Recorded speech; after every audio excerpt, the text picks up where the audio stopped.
Hello guys, welcome back to this channel. Guys, इस video में हम लोग बात करेंगे वोडाफोन आइडिया के बारे में। लेकिन शुरू करें उससे पहले आपसे रिक्वेस्ट करना चाहूँगा कि अगर आप इस चैनल को फर्स्ट टाइम देख रहे हैं तो प्लीज़ सब्सक्राइब कर लीजिए और बेल आइकन को हिट कर लीजिए ताकि हर वीडियोज़ की नोटिफिकेशंस आपको मिलती रहें और आप सबसे पहले उसे देख पाएंगे। वोडाफोन आइडिया के ऊपर हम बात करें, लेकिन सबसे पहले आप लोगों के सामने फ्राइडे के दिन के कारोबार की सिचुएशन को प्रेजेंट करने की कोशिश करूँगा। देखिए, 8.35 की ओपन प्राइस के बाद 8.30 का लो बनाता है और 8.60 का हाई बनाता है। एनएससी के ऊपर 8.35 के ऊपर क्लोजिंग देता है। 98.1 मिलियन यानी 9,81,67,086 टोटल वॉल्यूम ट्रेड करता है, आउट ऑफ विच 38.48% की डिलीवरी। बीएससी के ऊपर देखें तो 8.36 की ओपन प्राइस के बाद 8.31 का लो बनाता है और 8.59 का हाई बनाता है।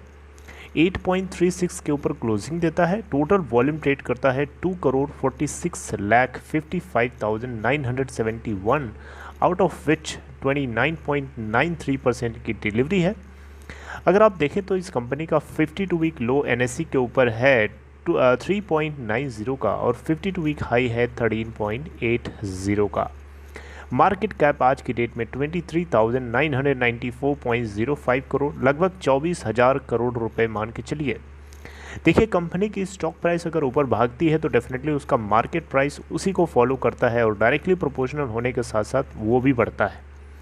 तो कंपनी की मार्केट कैप एक समय पे, अभी आज से कुछ ही महीने पहले 36,000 करोड़ के आसपास हुआ करती थी और ये लार्ज कैपिटल मार्केट की कंपनीज़ की कैटेगरी में शामिल होने वाला ही था कि इसके अंदर नेगेटिविटी की खबरें या फिर ऐसी कुछ सिचुएशन हुई जिसकी वजह से ये डाउन ट्रेंड में आने लगा और मार्केट कैप कम होते होते आज 8.35 स्टॉक प्राइस के करस्पॉन्डिंग 24,000 करोड़ रह गई है।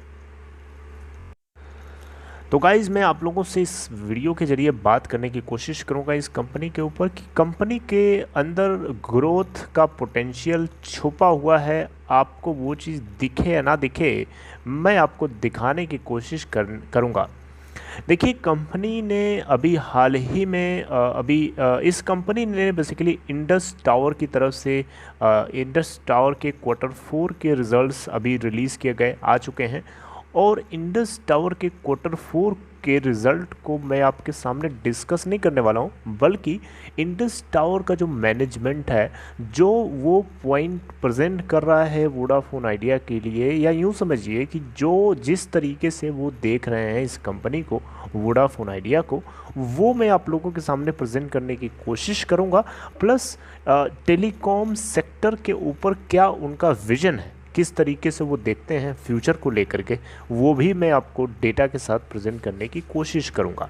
देखिए, वोडाफोन आइडिया हो, चाहे भारती एयरटेल हो, चाहे रिलायंस जियो हो, इन तीनों कंपनी, चाहे बीएसएनएल ही क्यों ना हो, इन चारों कंपनीज में अगर आप देखें तो आज से एक साल पहले जहां पोजीशन थी, क्या आज वही पोजीशन है?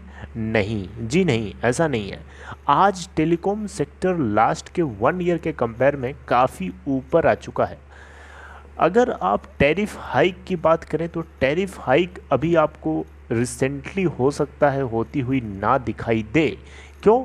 इसके पीछे सबसे बड़ा कारण ये बताया जा रहा है कि रिलायंस जियो और भारती एयरटेल, इन दोनों के बीच में नेक टू नेक कंपटीशन है, यानी कंपटीशन बहुत तगड़ा है और इस चक्कर में कोई भी कंपनी इन दोनों में से पहले हिम्मत नहीं करेगी, क्योंकि जो कंपनी हिम्मत करेगी हो सकता है कि उसके सब्सक्राइबर लूज़ हो जाएं और दूसरी कंपनी में चले जाएं। इस बात को लेकर के दोनों में डर है, जिसको लेकर के कोई भी शुरुआत अभी जल्दी ही नहीं कर सकता है। ऑलराइट, यहाँ पे बेसिकली देखिए, टेलीकॉम सेक्टर में डेटा का वॉल्यूम बहुत रैपिडली बढ़ रहा है। ये चीज़ मैं आप लोगों के सामने डेटा के साथ प्रेजेंट करने की कोशिश करूँगा। आप ये देख सकते हैं, data volume continues to grow in India.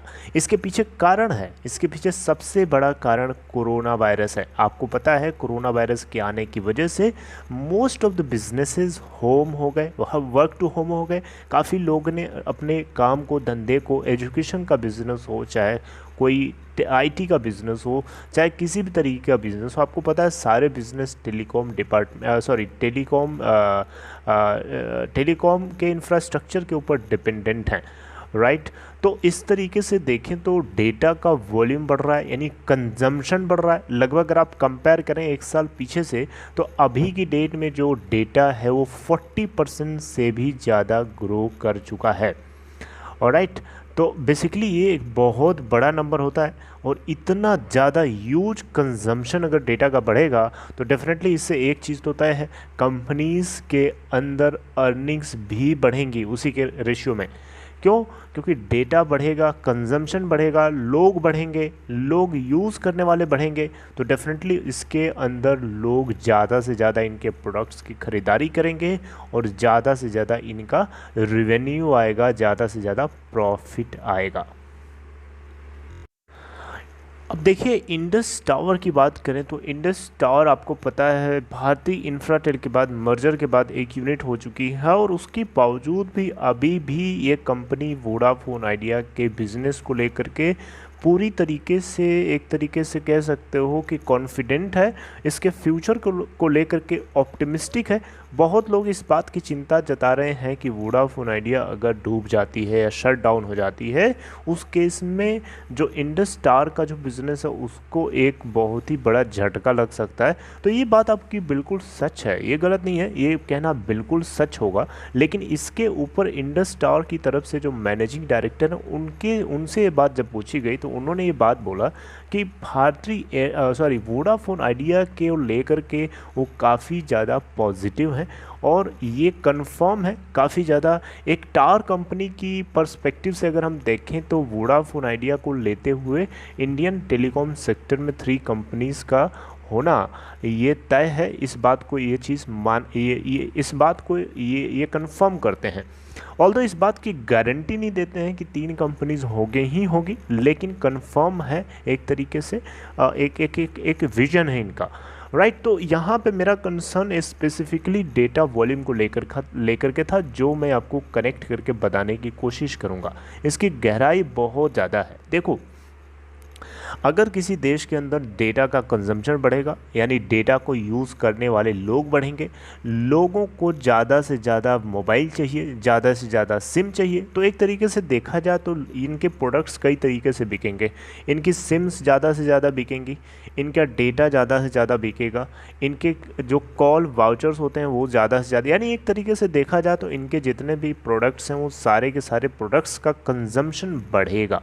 तो एक तरीके से कह सकते हो कि इंडियन टेलीकॉम इंडस्ट्री में आगे जा कर के आने वाले टाइम में भी ये चीज़ ऑप्टिमिस्टिक है, यानी लोग इस बात को ये बात बता रहे हैं कि जो हमें वॉल्यूम में 40% की ग्रोथ हमें देखने को मिली है जस्ट लास्ट 1 ईयर के अंदर, तो आने वाले टाइम में 40% से बढ़ने वाली है, क्योंकि कोरोना वायरस ने लोगों को आदती बना दिया है वर्क फ्रॉम होम करने में, और लोगों को इसकी वैल्यू भी समझ में इसलिए आने लगी है क्योंकि लोगों को पता है कि वर्क फ्रॉम होम में बहुत सारे उनके एडिशनल कॉस्ट्स कम हो जाती हैं, यानी बहुत सारी उनके फाइनेंशियल जो बर्डन होता है अलग अलग तरीके का, राइट, वो डाउन हो जाता है। तो कोई भी एंटरप्राइज नहीं चाहेगा कि उसके पास एडिशनल कॉस्ट ज़्यादा हो, ताकि वो अपने प्रॉफिट को बचा सके और ज़्यादा से ज़्यादा प्रॉफिट बुक कर सके at the end of the day.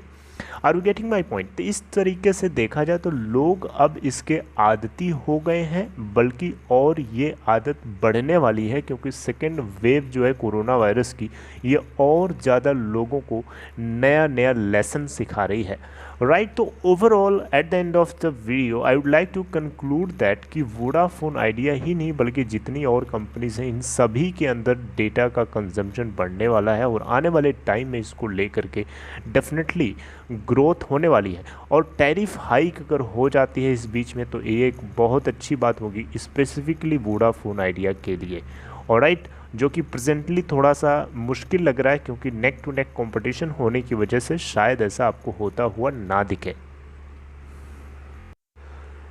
So this is all in this video guys. I hope कि आपको इन्फॉर्मेशन, मेरा पर्सपेक्टिव समझ में आया, मैं जो बताने की कोशिश कर रहा था। गाइज आप लोग भी ऑप्टिमिस्टिक रहिए, आप लोग भी पॉजिटिव रहिए इस कंपनी को लेकर के। इस कंपनी को हर हाल में बचाना है और जियो को आगे बढ़ने से रोकना है एनी हाउ, क्योंकि जियो ने जिस तरीके से कंपटीशन को ख़त्म किया वो बिल्कुल भी लीगल नहीं है, बिल्कुल भी एक तरीके से लीगल कह सकते हो, लीगल है लेकिन वो एक तरीके से देखा जाए तो अगर हमारा सिस्टम फेयरली होता, न्यूट्रल होकर के काम करता तो शायद लीगल नहीं होता, क्योंकि फ्री ऑफ कॉस्ट जो सर्विस जियो ने दिया था वो कहीं ना कहीं कंपटीशन कहीं ना कहीं वो एक तरीके से देखा जाए तो गलत है, राइट गलत है। अगर आप कंपटीशन के पर्सपेक्टिव से अगर आप देखोगे ना, जो मार्केट रेगुलेटर होता है उसके पर्सपेक्टिव से देखोगे तो वो चीज़ गलत है, आज की डेट में वो चीज़ गलत है।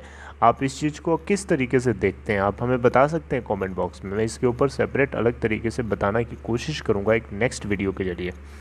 और राइट कि क्या जियो को ये करना चाहिए था जो किया, क्या वो लीगल है, क्या इलीगल है, क्यों है, क्या उसका इम्पैक्ट पड़ा, ये सारी बातें हम करेंगे नेक्स्ट वीडियो में। Till then take care, this is all. At the end I would like to request you, if you are interested to open Demat account, if in case you are new to stock market, there is a link in description box of this video.